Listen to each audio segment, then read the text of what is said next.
नमस्कार, आप देख रहे हैं द पब्लिक वर्ल्ड। मैं सुभाष चौधरी हूं।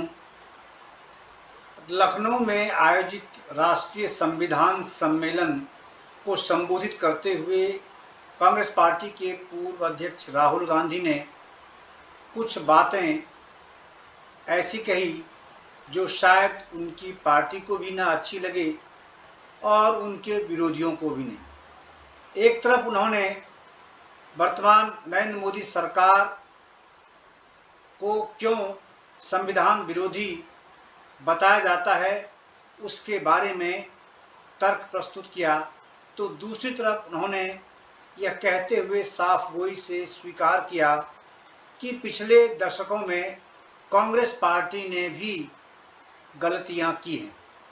उन्होंने कहा कि आज जब आरक्षण पर हमला बोला जाता है, जब जो गवर्नमेंट इंस्टीट्यूशंस हैं उस पर हमला बोला जाता है, उसके अधिकार कम किए जाते हैं, ईडी, सीबीआई, इनकम टैक्स जैसी एजेंसीज का दुरुपयोग किया जाता है, आर्मी से बिना कंसेंट लिए अग्निवीर योजना लागू की जाती है, तो फिर कैसे कहा जाए कि यह संविधान पर हमला नहीं है। उन्होंने कहा कि इस तरह से लगातार लोकतंत्र को कमजोर करने की कोशिश होती रही है पिछले 10 वर्षों में।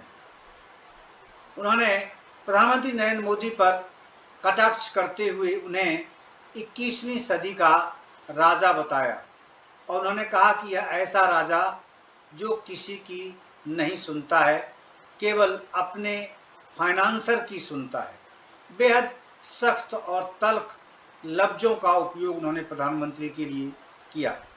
हालांकि अपने भाषण के अंत में उन्होंने इस बात को साफ गोई से स्वीकार किया कि संविधान की दृष्टि से उनकी पार्टी ने भी कई गलतियां की हैं, लेकिन उन्होंने आश्वस्त किया कि 4000 किलोमीटर की पैदल यात्रा कर उन्होंने भारत जोड़ो यात्रा या फिर भारत जोड़ो न्याय यात्रा से काफ़ी कुछ सीखा है और अब वो एक राजनेता नहीं बल्कि देश के आम लोगों की जगह अब स्वयं को खड़ा रखकर देश की समस्याओं को देखने की कोशिश वो करते हैं और समझने की कोशिश करते हैं।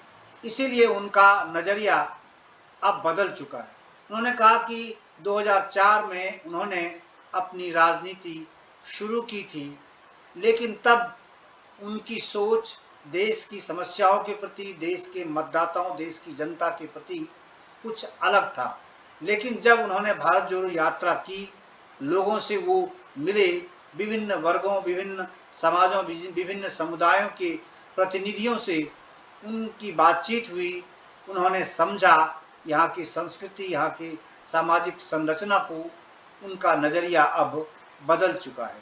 इसलिए उन्होंने अब अपना लक्ष्य पहले से बदल लिया है और उनका लक्ष्य केवल और केवल देश में 90% उपेक्षित आबादी के कल्याण के लिए काम करना है। आइए सुनिए राहुल गांधी ने क्या कुछ कहा और यह भाषण उनका बेहद धारदार क्यों था।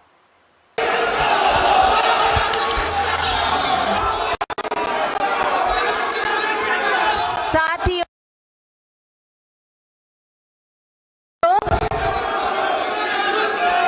हम कहते हैं कि हम मंदिर में जाते हैं, मस्जिद में जाते हैं तो शीश झुकाते हैं। आज हम यहाँ पर जिस जननायक का स्वागत कर रहे हैं, मैं एक बार चाहूंगी, एक बार आप मेरी बात सुनिए, मैं एक बार चाहूंगी कि जिस आदमी ने आपके हक के लिए, आपके न्याय के लिए देश में 8000 किलोमीटर का रास्ता तय कर दिया, हम मंदिरों में जाते हैं, मस्जिद में जाते हैं, झुकने का काम करते हैं, लेकिन आज हम उनके सम्मान में एक बार आप सब लोग अपनी अपनी जगह से खड़े हो जाइए, एक बार हाथ ऊपर करके हमारे नेता, हमारे जननायक का अभिवादन कीजिए।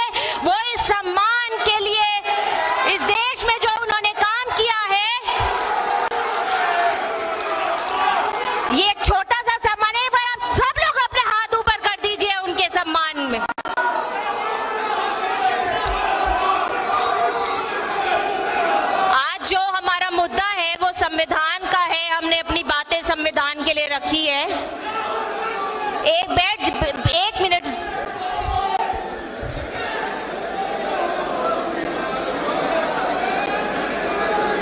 ये जो बाबा साहब अंबेडकर की देन है संविधान, जो हमारे अधिकारों को हमसे परिचय कराता है। जिंदा कौमों की इबादत की जो किताब है वो है, जिंदा कौमों की इबादत की जो किताब है वो है संविधान। मैं यहाँ आज की सभा में हमारे नेता आदरणीय राहुल गांधी जी, जननायक राहुल गांधी जी का स्वागत करती हूँ। साथ ही मंच पर उपस्थित गुरदीप सिंह सप्पल जी, समृद्ध भारत के जो योद्धा हैं, जिनके कारण ये प्रोग्राम यहाँ पर आज हो पा रहा है, उनका स्वागत करती हूँ। डॉक्टर अनिल जय हिंद जी का स्वागत करती हूँ। जस्टिस ऐश्वर्या जी का स्वागत करती हूँ। जस्टिस वीरेंद्र सिंह यादव जी का स्वागत करती हूँ। राजेंद्र पाल गौतम जी का स्वागत करती हूँ। प्रोफेसर रविकांत जी का स्वागत करती हूँ। हमारे संगठन महामंत्री केसी वेणुगोपाल जी, उनका स्वागत करती हूँ। साथ ही उत्तर प्रदेश के हमारे प्रभारी अविनाश पांडे जी, उनका स्वागत करती हूँ। और आप सब लोग यहाँ पर बड़ी संख्या में आए, मीडिया साथियों, सबका स्वागत करती हूँ। इससे पहले कि मैं अपने गेस्ट ऑफ ऑनर को यहाँ पर बुलाऊं, आप लोगों को मैं ये बताना चाहूँगी कि आज़ादी के 75 वर्ष में हम लोग यहाँ पर खड़े हैं और उत्तर प्रदेश एक ऐसा प्रदेश था जो संविधान बनने के 30 या 32 साल बाद पहला IAS ऑफिसर माता प्रसाद जी उत्तर प्रदेश से निकले थे। ये वो भूमि है जिसने संविधान ने रास्ता खोला था ताकि हमारे लोग देश के संसाधनों पर बैठ सके। मैं यहाँ पर आमंत्रित करूंगी डॉक्टर अनिल जैन जी को।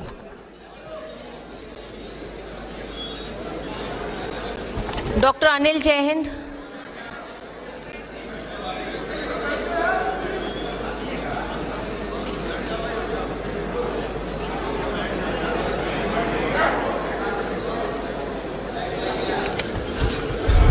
शुक्रिया सुभाषिनी जी। हमारे बीच में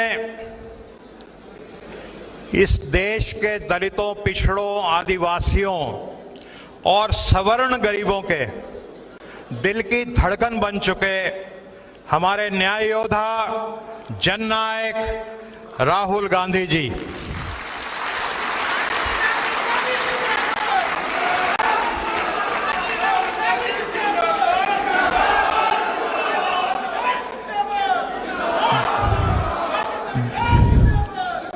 सम्मानित मंच पे उपस्थित मेरे सभी साथी, खास तौर पे हमारे सप्पल साहब, ये जो कार्यक्रम जिसके पीछे जो ताकत है, और मेरे सामने बैठे मैं देख रहा हूं इस ऑडियंस में ऐसे ऐसे न्याय योद्धा बैठे हैं।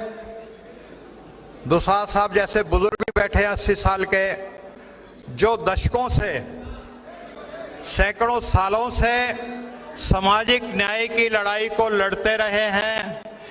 एंड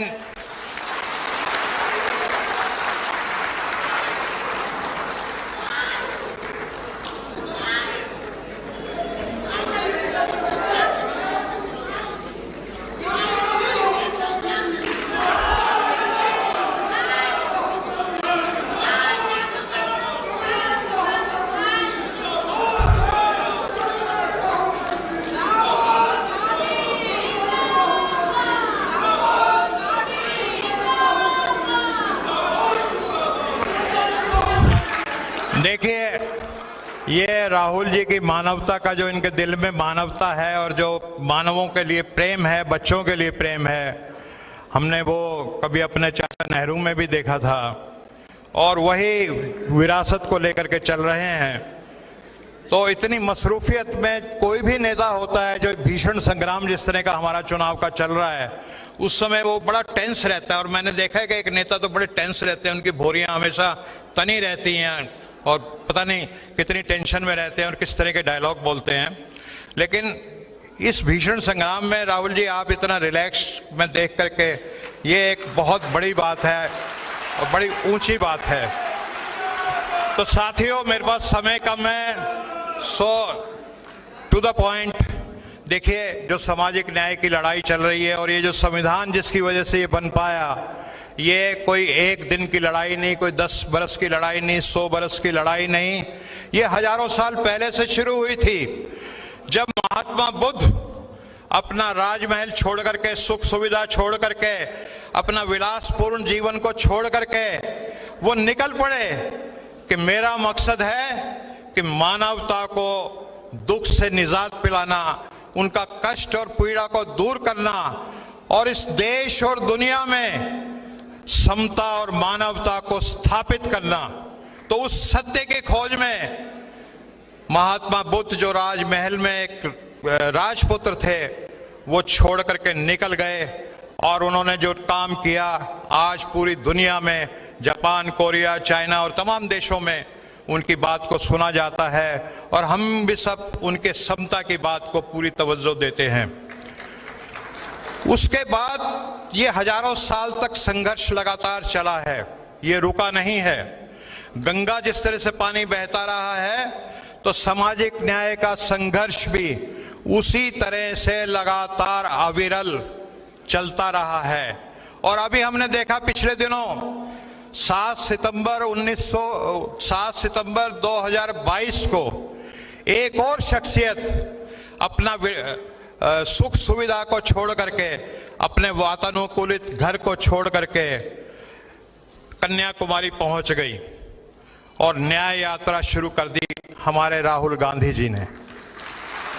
वो भी कहीं ना कहीं जिस तरह की यात्रा पे कभी महात्मा बुद्ध निकले थे, इनके मन में भी आया कि मैं सड़कों पे पैदल चलूं, आम लोगों से मिलूं, गांव के लोगों से मिलूं, शहर शहर को देखूं, गरीब से गले मिलूं, बच्चे से गले मिलूं, बूढ़े से गले मिलूं, तमाम जातियों के लोगों से गले मिलूं। और मैंने, आपने सबने देखा कि किसी तरह उस यात्रा के दौरान कोई फटेहाल हमारी माँ या कोई बुढ़िया आती थी और इनको एक गले लगा लेते थे, वो सब हमने देखा। और उसके बाद जो बना वो एक इतिहास बन चुका है। लेकिन इस यात्रा में मैं कुछ अपने महापुरुषों के नाम जरूर लेना चाहूँगा, जो इस सामाजिक न्याय की यात्रा में, समता की यात्रा में लगातार चलते रहे। भगवान महावीर जी, हमारे सम्राट अशोक, संत कबीर जी, संत राईदास, बाबा नानक, महात्मा फूले, बाबा साहब अम्बेडकर और बसवा जी। सर, आज बसवा जी की जयंती भी आज पूरे देश में मनाई जा रही है, जो सामाजिक न्याय के एक बहुत बड़े प्रतीक रहे। नारायण गुरु, पेरियार जी, गाडगे साहब, झलकारी बाई जी, शाहू जी महाराज, डॉक्टर राम स्वरूप वर्मा, बाबू जगदेव प्रसाद कुशवाहा, ललई सिंह यादव, बिंदेश्वरी प्रसाद मंडल जी और सामाजिक न्याय के योद्धा जो अब हमारे बीच में नहीं है, श्री शरद जी, मान्यवर काशीराम जी, कर्पूरी ठाकुर साहब, ये तमाम लोग इस सामाजिक न्याय की लड़ाई को आगे बढ़ाते रहे।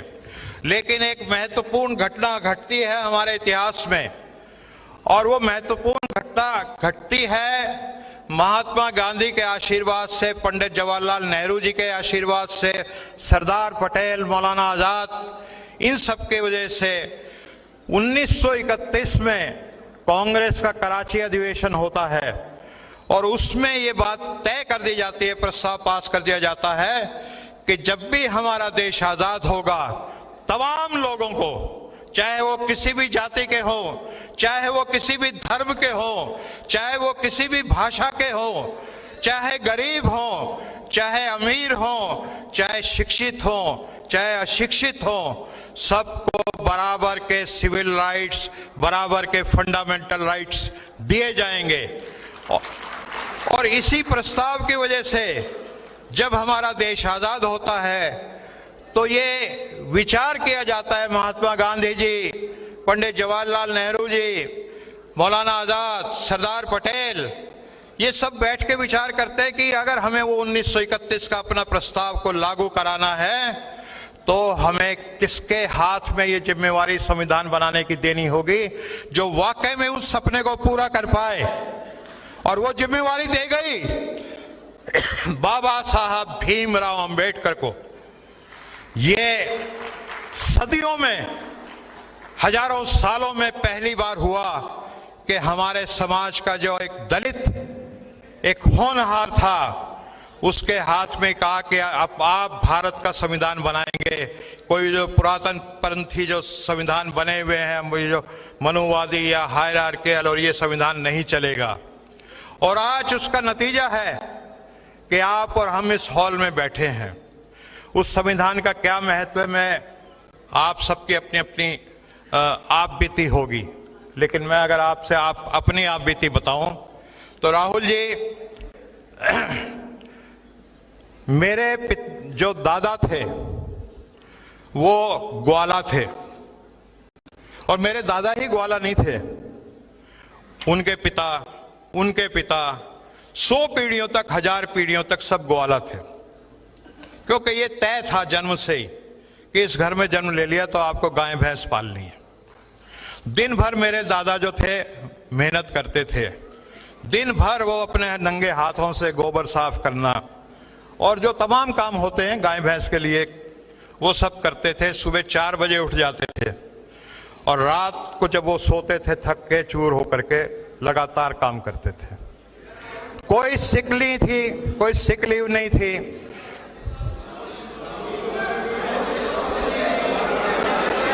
एक सेकंड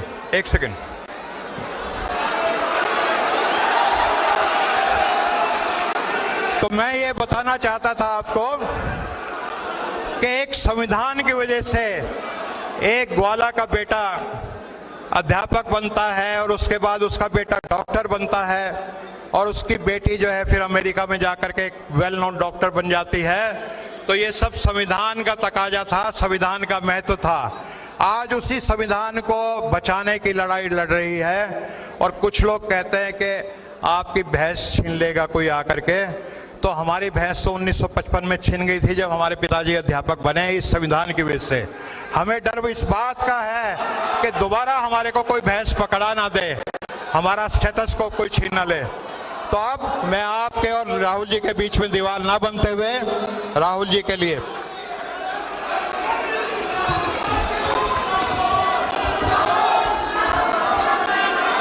सर अब आएंगे सप्पल साहब will you come? Okay sir, आप राहुल जी आप शुरू करें उससे पहले मैं एक बात बताना चाहूंगी कि देश के 80% लोगों का मन मर चुका था, लेकिन आपने उसको जीतने का काम किया और जगाने का काम किया।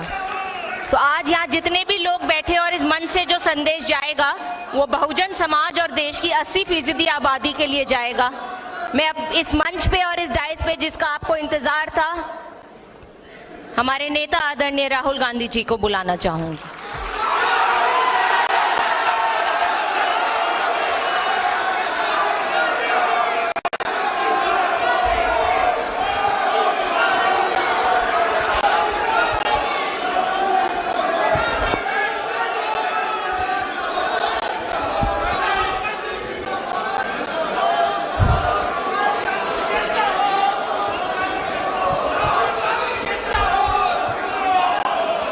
स्टेज पे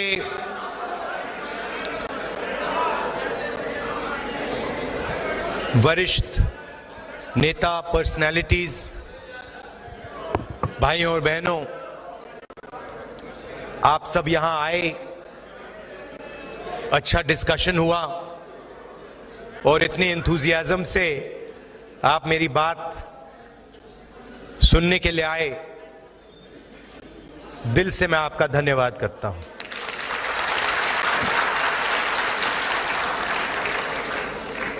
अनिल जैहिंद जी ने अभी कहा कि मेरे परिवार के लोग ग्वाला थे और उन्होंने कहा कि पैदा होने पर ही मेरा फ्यूचर तय हो जाता था। मैं उस बात को थोड़ा आगे बढ़ाना चाहता हूं। पैदा होने से पहले आपका फ्यूचर तय हो जाता था। आप पैदा ही नहीं हुए, आपकी कैपेबिलिटी भी नहीं मालूम, आपका नाम भी नहीं मालूम, आपका फ्यूचर तय हो जाता था। और हिंदुस्तान के सारे लोगों को छोटे छोटे खांचों में डाल दिया जाता था। आप इस काम के लायक हो, आप इस काम के लायक हो, आप इस काम के लायक हो, ये आप कभी नहीं कर सकते हो, ये आप कभी नहीं बोल पाओगे। आपके पैदा होने से पहले डिसीजन लिया जाएगा कि आपको कोई छुएगा नहीं, आप कभी जमीन नहीं खरीद पाओगे। तो ये सारा पैदा होने से पहले ही डिसाइड हो जाता था। और हिंदुस्तान के करोड़ों लोगों ने, अरबों लोगों ने हजारों साल इस प्रकार जिंदगी जी है। उन्होंने अपना फ्यूचर डिसाइड नहीं किया, समाज ने उनके लिए पैदा होने से पहले उनका फ्यूचर डिसाइड कर दिया। तो आप सोचिए कितना दुख, कितना दर्द, कितनी कैपेबिलिटी जाया हुई।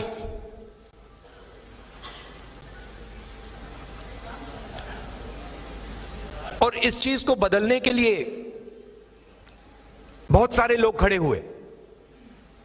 हिस्टोरिकली लिस्ट है,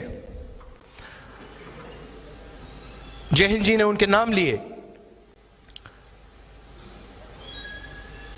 मगर सब के सब ने एक ही बात की थी, जो सच्चाई थी उसको उन्होंने एक्सेप्ट किया कि हमें यह दिख रहा है कि यह सच्चाई है और इस बात को मैं एक्सेप्ट कर रहा हूं। दो तरीके के लोग होते हैं, राजनीति में तो खासतौर एकदम दिख जाता है।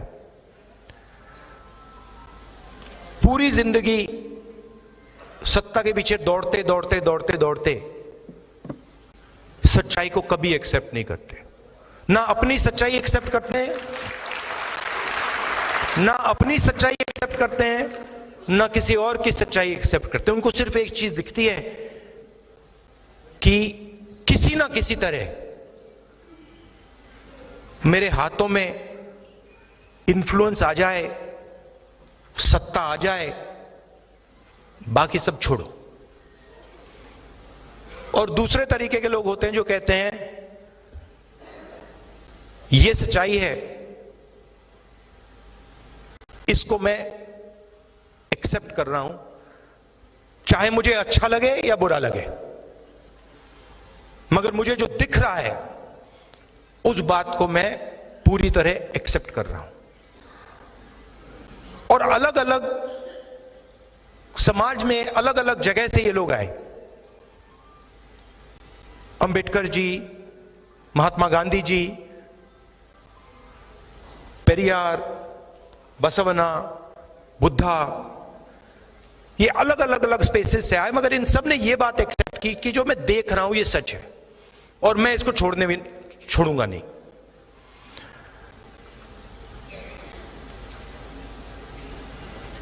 हिंदुस्तान में बहुत सारी ऐसी मूवमेंट्स हुई, मगर 3000 साल में सबसे सक्सेसफुल मूवमेंट यह है। और इसमें आप कहते हो कि यह संविधान अंबेडकर जी ने दिया, और उसमें सच्चाई है। अंबेडकर जी ने दिया, गांधी जी ने दिया, मगर यह एक सोच है ये अंबेडकर जी से पहले भी थी। इसमें बुद्धा भी हैं, इसमें बसवन्ना जी भी हैं, इसमें पेरियार हैं, इसमें गांधी हैं, और सिर्फ वो नहीं है, बहुत सारे ऐसे भी लोग हैं जिनके नाम किसी ने सुने भी नहीं। वो इसी चीज के लिए लड़े थे। किसान थे, मजदूर थे, नाई थे, बढ़ई थे, इसके लिए लड़े। उनका नाम आज हम नहीं जानते, मगर उनकी सोच इसमें है। तो जो भी, मेरा कहना है, जो भी हिंदुस्तान में अन्याय की सच्चाई को एक्सेप्ट करता है, उसकी सोच इसमें है। और इसने करोड़ों लोगों के लिए दरवाजे खोले हैं। और मैं यह भी कहना चाहता हूं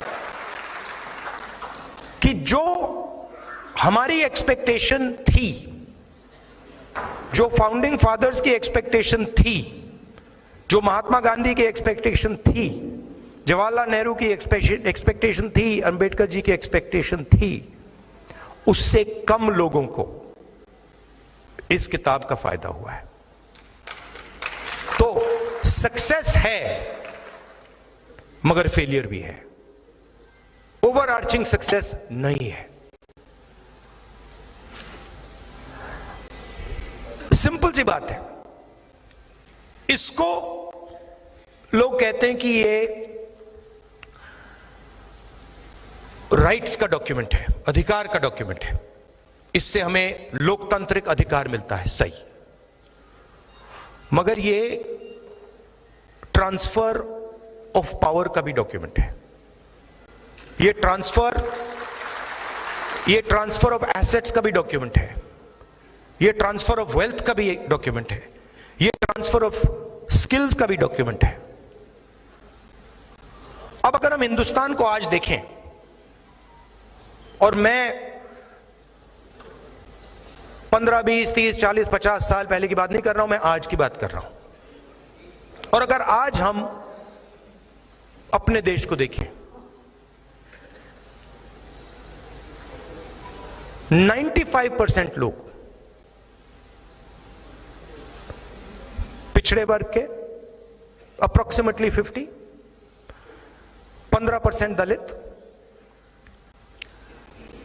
8% आदिवासी, 15% माइनॉरिटी, उसमें आप 5% गरीब जनरल कास्ट जोड़ दीजिए, 95% लोग। आप मीडिया में देखिए, मीडिया कोई मामूली औजार नहीं है। यह नैरेटिव बनाता है, देश का नैरेटिव बनाता है, पूरे देश का, पूरे देश के नैरेटिव को इन्फ्लुएंस करता है। यहां बड़े बड़े पत्रकारों में, जर्नलिस्ट में, मीडिया ओनरशिप में आपको एक पिछड़े वर्ग का व्यक्ति नहीं मिलेगा। अब बात अच्छी लगे ना लगे, यह रियलिटी है, यह सच्चाई है।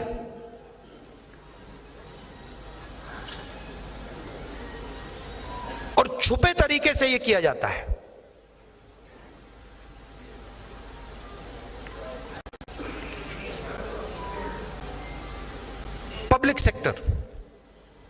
पब्लिक सेक्टर में 90% के लिए रास्ते खुलते थे।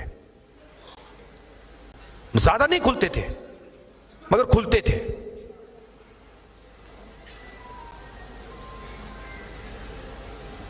आज 200 सबसे बड़ी कंपनियों की लिस्ट निकालिए, उनकी सीनियर मैनेजमेंट की लिस्ट निकालिए, उनकी जो बड़े बड़े सैलरी, करोड़ों रुपए वाली सैलरी वाले लोग हैं, उनकी लिस्ट निकालिए। दिखा दीजिए कौन सा पिछड़ा है वहां पे, कौन सा दलित है, कौन सा आदिवासी है, कौन सा गरीब जनरल कास्ट का है, दिखा दीजिए।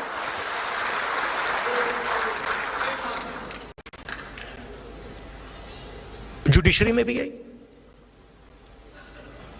सरकार में भी गई। और जो सच्चाई है वो छुपा दी जाती है। अग्निवीर स्कीम, अग्निवीर स्कीम में नुकसान किसका हुआ है? आपने कभी सोचा? सिंपल, एससी, एसटी, ओबीसी, गरीब जनरल कास्ट।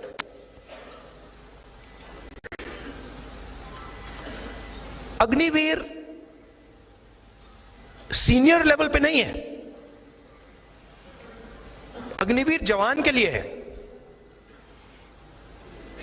और 2 तरीके के शहीद बनाए जा रहे हैं। तो जहां भी देखो 90% तो है ही नहीं।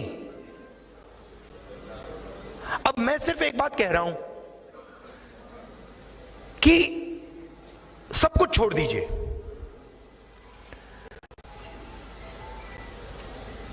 सच्चाई तो देख लीजिए, जाति जनगणना कर लीजिए। अगर जो मैं बोल रहा हूं गलत है, कोई प्रॉब्लम नहीं है,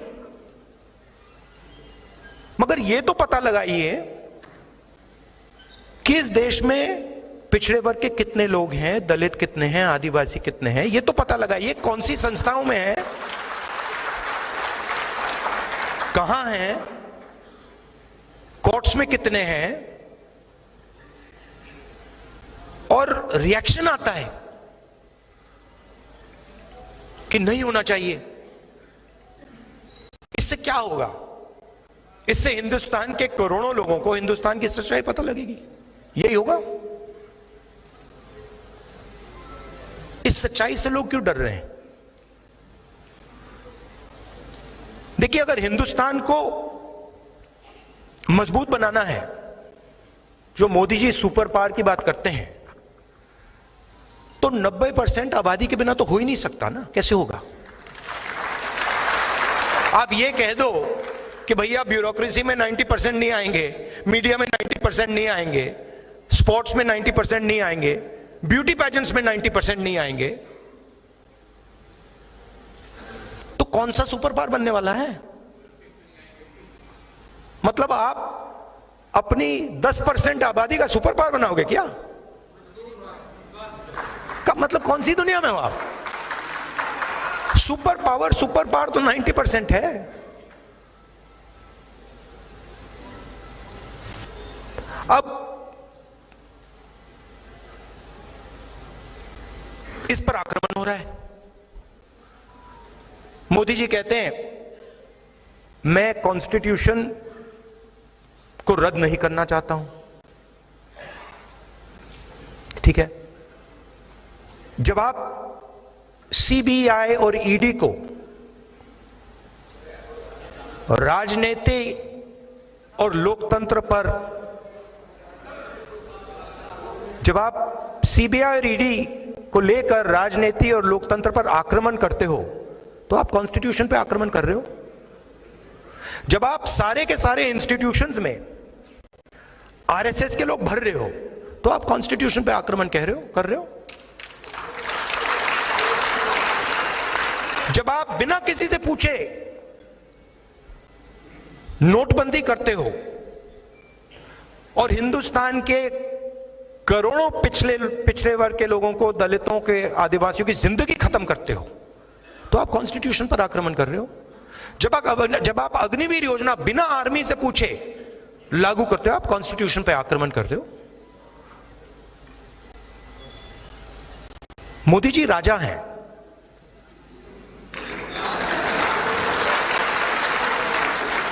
मैं सच बोल रहा हूं। मोदी जी प्राइम मिनिस्टर नहीं है, मोदी जी राजा हैं। उनको कुछ लेना देना नहीं, कैबिनेट से कुछ लेना देना नहीं, पार्लियामेंट से कुछ लेना देना नहीं, कॉन्स्टिट्यूशन से कुछ लेना देना नहीं। 21वीं सदी के वो राजा हैं। और उनके जो फाइनेंसियर्स हैं पीछे, जो 2-3 फाइनेंसियर्स हैं, वो राजा का पूरा टेम्पो वाले,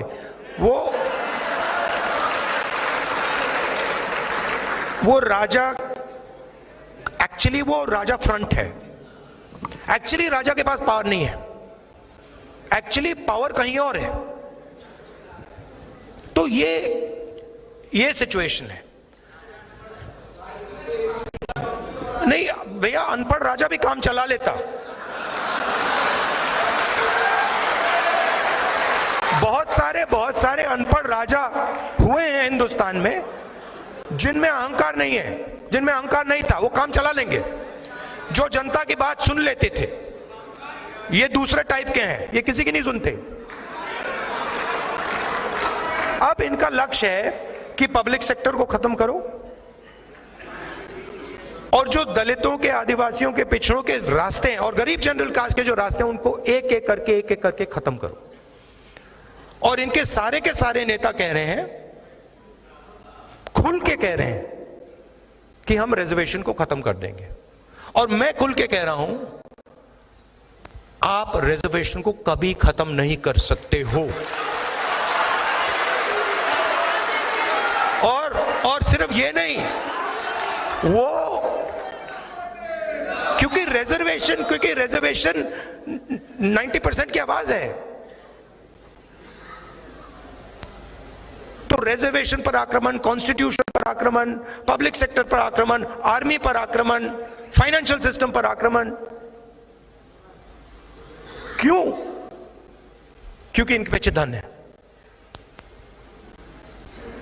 अरबों रुपए हैं।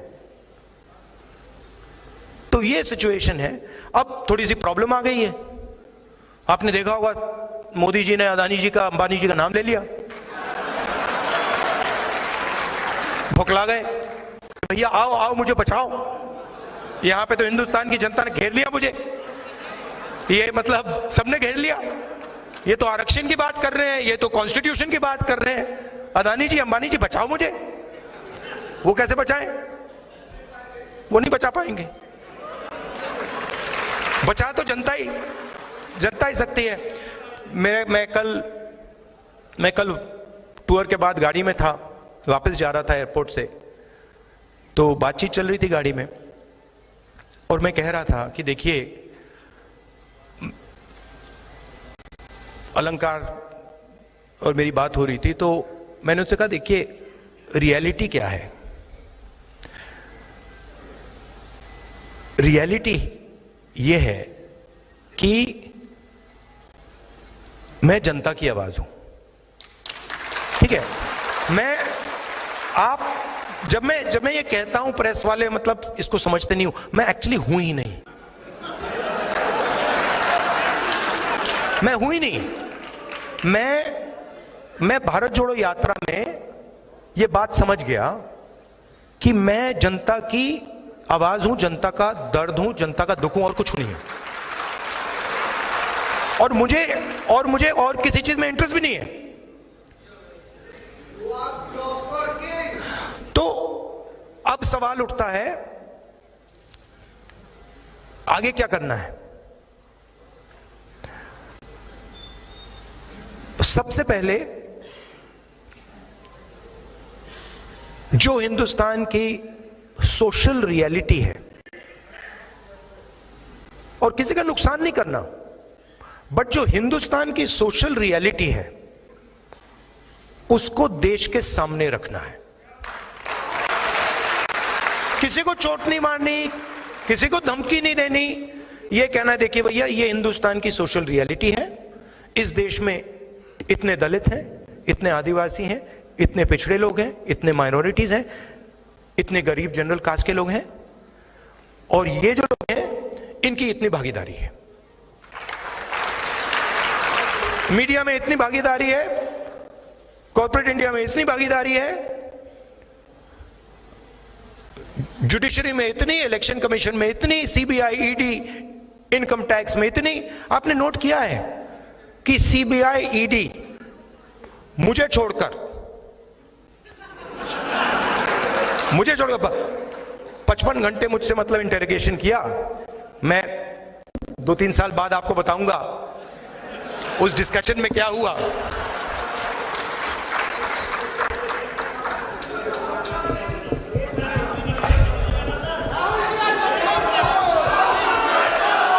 मैं बताऊं आपको क्या हुआ।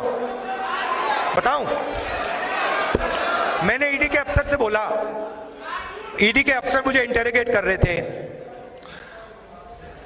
और मैंने उनसे बोला कि देखिए, आप सोच रहे हो कि आपने मुझे यहां बुलाया है, मगर आप गलतफहमी में हो। आपने मुझे यहां नहीं बुलाया, मैं यहां आया हूं।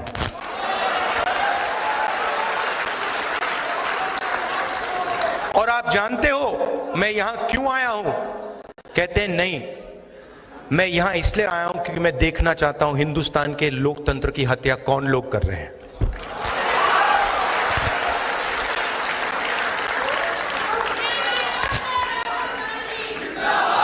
मतलब आप क्या समझे हो?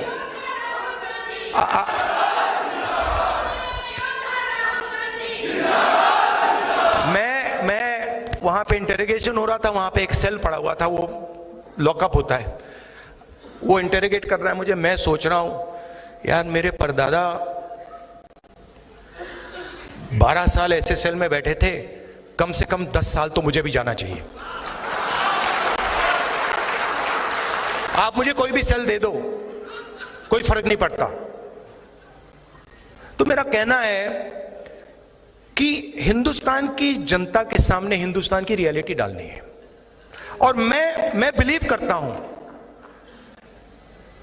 चाहे वो किसी भी जात का व्यक्ति हो, अगर हमने रियलिटी सामने रख दी ऐसे, हिंदुस्तान की राजनीति बिल्कुल बदल जाएगी।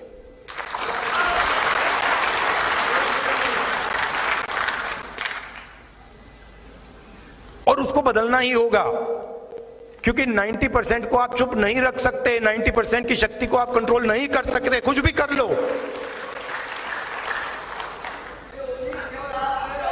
नहीं, ये बहुत सारे लोगों में, आप में भी है। और राजनीति में ना, मेरा एक्सपीरियंस बताता हूं आपको, एक होता है जो सुबह उठता है, कहता है भैया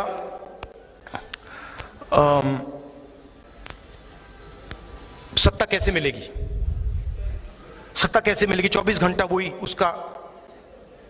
उसकी थिंकिंग होती है। अब मेरी दूसरी प्रॉब्लम है, नहीं, मैं उसके बीच में पैदा हुआ।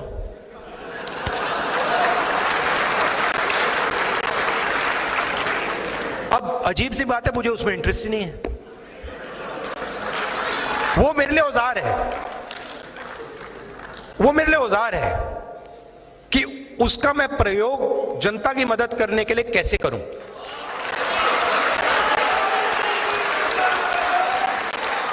वो मेरे लिए मतलब ड्रग नहीं है, नशा नहीं है। मैंने अपनी दादी की लाश देखी है, पिता की लाश देखी है। तो एक पॉलिटिकल व्यक्ति के अंदर एक पॉलिटिकल क्रिस्टलाइजेशन होता है।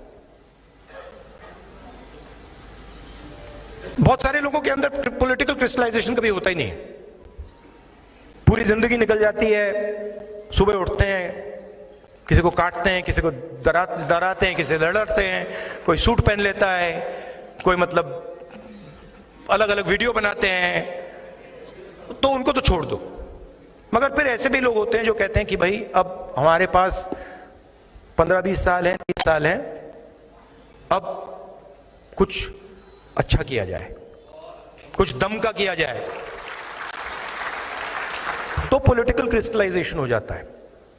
एक बार पॉलिटिकल क्रिस्टलाइजेशन हो जाता है तो फिर क्लैरिटी आ जाती है कि मुझे ये करना है और कुछ नहीं करना। और मेरे माइंड में ये क्लैरिटी आ गई है कि इस देश में 90% लोगों को भागीदारी दिलवानी है, और 90% लोगों के लिए एक के बाद एक दरवाजे खोलने हैं। मीडिया में, कॉर्पोरेट इंडिया में, जुडिशरी में, सब जगह ऐसा इंडिया, ऐसा हिंदुस्तान हम चाहते हैं, सब चाहते हैं। तो ये करने में बड़ा मजा आ रहा है मुझे। 4000 किलोमीटर चल गया, पता भी नहीं लगा मुझे ये हुआ क्या। हाँ, अब बड़ी इंटरेस्टिंग बात है, मैं आपको बताऊं, बड़ी इंटरेस्टिंग बात है। पॉलिटिकल क्रिस्टलाइजेशन से क्या होता है, या पॉलिटिकल जब क्लैरिटी आ जाती है, होता क्या है। मैं 2004 से राजनीति में हूं, ठीक है। 2 साल पहले मैंने भारत जोड़ो यात्रा की, 4000 किलोमीटर चला, और मेरा जो सुनने और देखने का तरीका था वो बदल गया।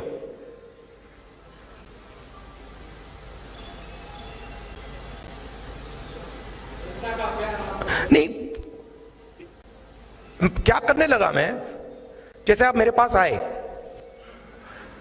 तो नॉर्मली जब व्यक्ति बात करता है तो वो सोचता है कि ठीक है मैं यहां हूं, मैं सुन रहा हूं। मैं क्या करने लगा, मैं आपकी पोजीशन लेने लगा। बात समझे, मैं अपने आप को छोड़ के आपके अंदर घुस के, ये आया मेरे पास, ये क्या देख रहा है, ये क्या बोल रहा है, ये क्या कहना चाह रहा है, तो वो चेंज आ गई। और बिल्कुल जो लोग बोल रहे थे उसका मतलब ही बदल गया। मतलब पहले क्या होता था, किसान आता था, बड़ी मुश्किल है, पैसा नहीं मिल रहा, भाई बीमार है, और मैं सुनता था।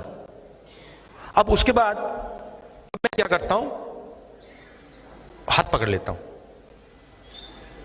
बस हाथ पकड़ लेता हूं और टाइट पकड़ लेता हूं और कहता हूं घबराओ मत, कुछ नहीं होगा। तो टोटल चेंज आ जाता है, कनेक्शन बन जाता है।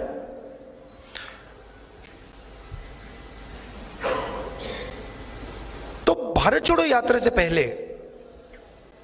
20 साल में राजनीति में था, मगर मैंने मोहब्बत शब्द कभी यूज ही नहीं किया।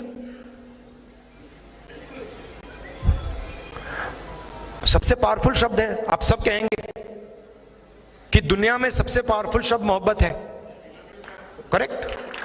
तो ये जो अभी इन्होंने बोला ना, वी लव यू सर, ये भारत जोड़ो यात्रा से पहले किसी ने मुझे नहीं बोला था,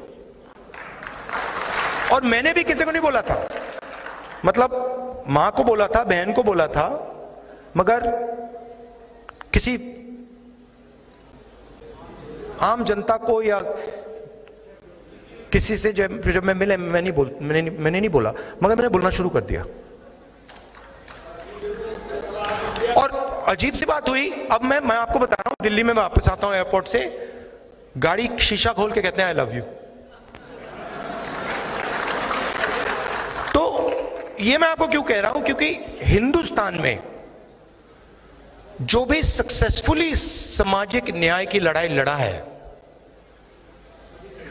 वो मोहब्बत से लड़ा है। जो सुपरस्टार हुए हैं वो मोहब्बत से लड़े हैं, वो नफरत से नहीं लड़े हैं।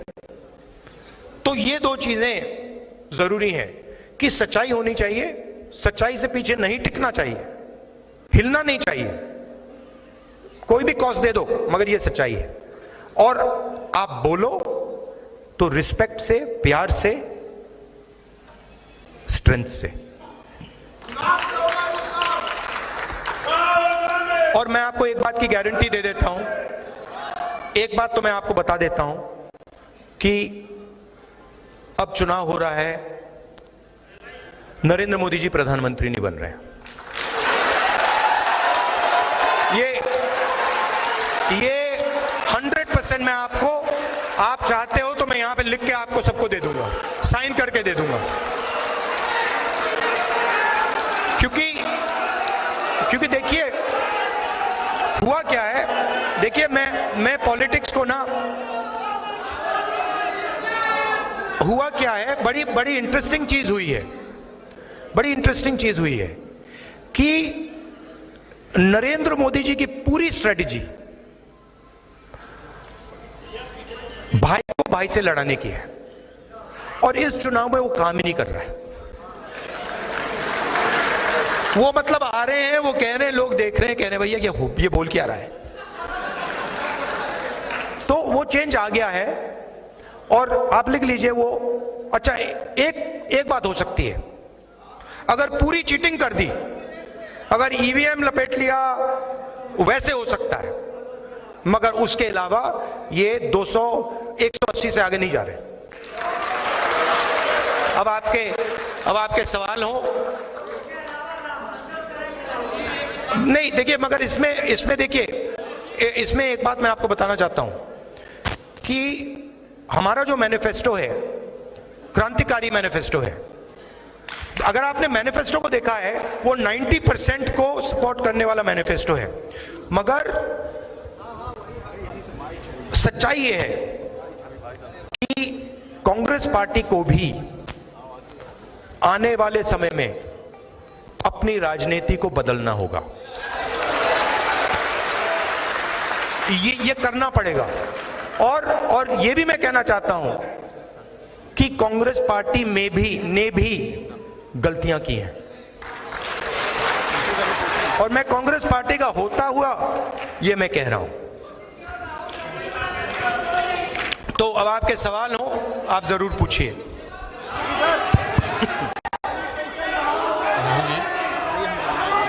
एक दो सवाल एक एक करके ब्रदर।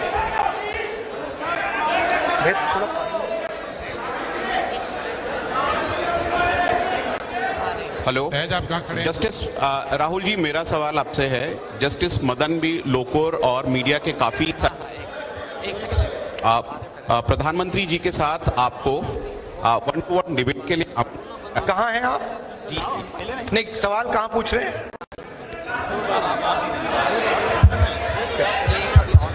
अच्छा, ठीक है। हाँ, मेरा सवाल ये है, जस्टिस और मीडिया के साथियों ने मंत्री जी, आवाज नहीं आ रही आपकी।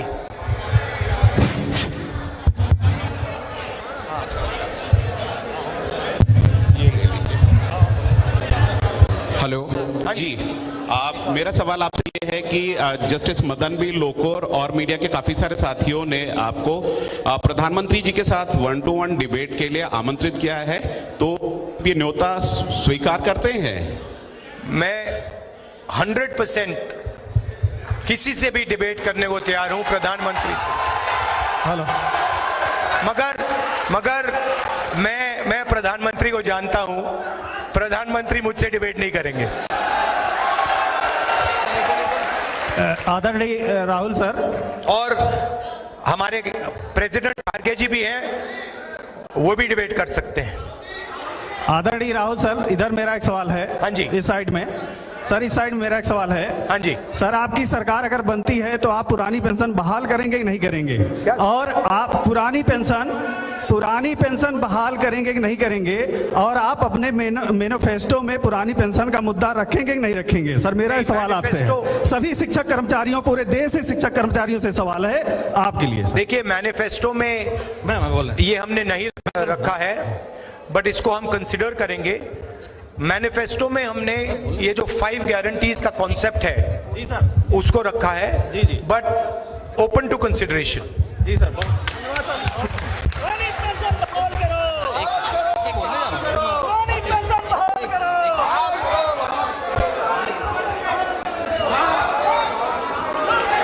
सुनाई नहीं दे रहा। माननीय राहुल गांधी जी, एक्सक्यूज मी। बाद में बात कर लूंगा, 2-3 और क्वेश्चन है। ये बताइए माननीय राहुल गांधी जी, राहुल साहब, राहुल जी, हुकूमत आपकी बनने जा रही है, आप 85% रिजर्वेशन देंगे?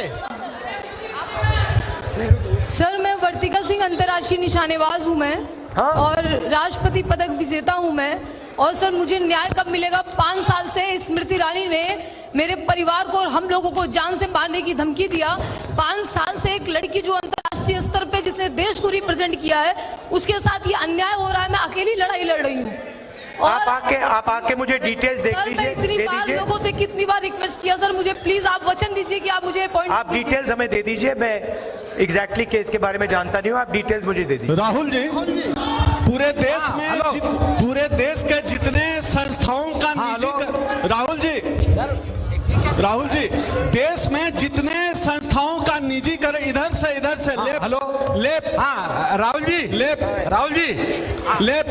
जितनी हेलो, जितनी हाँ